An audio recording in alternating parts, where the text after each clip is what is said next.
Well, howdy ho there, folks. How are we doing today? Hope you're all doing absolutely peachy keen fantastic, full of the love of the Lord. Today, I just wanted to share a little bit of something I was reading earlier. I was reading the Bhagavad Gita, and there was a couple of lines that really kind of stuck out to me, and I just wanted to share them. This is from Bhagavad Gita, chapter 4, and this is verse 10. Being free from attachment, fear, and anger, becoming fully absorbed in me, and by taking refuge in me, many persons in the past became purified by knowledge of me and thus attained my divine love.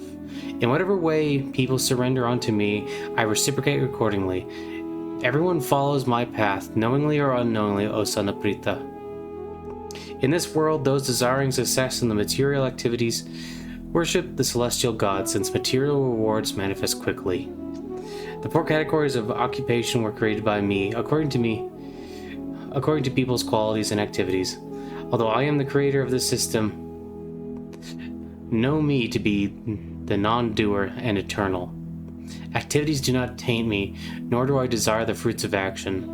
One who knows me in this way is never bound by the karmic reactions of work. Knowing this truth, even seekers in liberation in ancient times performed actions. Therefore, following the footsteps of those ancient sages, you too should perform your duty. What is action and what is inaction? Even the wise confused in determining this. Even the wise are confused in determining this. Now I shall explain to you the secret of action, by knowing which you may free yourself from material bondage. You must understand the nature of all three: recommended action, wrong action, and inaction. The truth about these is profound and difficult to understand. Those who see action in action and inaction are truly wise amongst humans. Although performing all kinds of actions, these yogis are masters of all their actions. The enlightened sages call those persons wise, whose every action is free from desire for material pleasures, and who have burnt the reactions of work in fire of divine knowledge.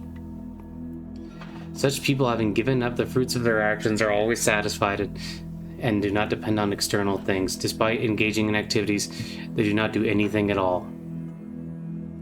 I thought this was really interesting, because what this really implies is that we should be giving up the fruits of our actions. And that's one of the things that's very interesting about the Bhagavad Gita, is that the Bhagavad Gita really does go through all these different forms of worship that we have. There's definitely talk of like karma yoga, like doing selfless action. There's talk of Raja yoga and like meditation, and there's talk of jnana yoga and knowledge, and there's also talk of bhakti yoga in loving devotion. By giving up the fruits of our actions and giving ourselves over to the Lord, by surrendering ourselves unto the Lord, by trusting the Lord for our sustenance and trusting the Lord to purify us, that is how we truly come to the Lord. The Lord, you see, does not care what particular path you're on. Like Krishna says there, even those who do so unknowingly still follow the path. Sri Krishna has given us this glorious world to explore and to play in, and he's given us so much. Ma Kali, my Ishta, I can see her every day. I see her in all kinds of crazy things that go on. I've been working with kids lately, and even when I was like helping change a itty bitty kid's diaper and helping them out, and then carrying them over and having them wash their hands and stuff like that, it was kind of crazy. I still could feel the divine essence in that child, even in that moment. Even in moments of sheer chaos, you can still feel that divine connection that we all have. And by giving up the fruits of our actions, by really coming to the Lord and really surrendering ourselves up to the Lord, by giving up our heart to the Lord, make our hearts a place where the Lord dwells at all times. Like this one song from a metal band called Dissection says, I turn my heart into a cremation ground, that thou may dance there unceasingly. So that Jai Ma Kali, Jai Ma Kali, and Ma Kali is going to dwell in our hearts and dance and spin and bring us ever closer to that eternal bliss. And I think that the greatest bliss of all is giving up the fruits of our actions and surrendering ourselves unto the Lord and giving ourselves over in wholehearted worship to the Lord. Praising God every day.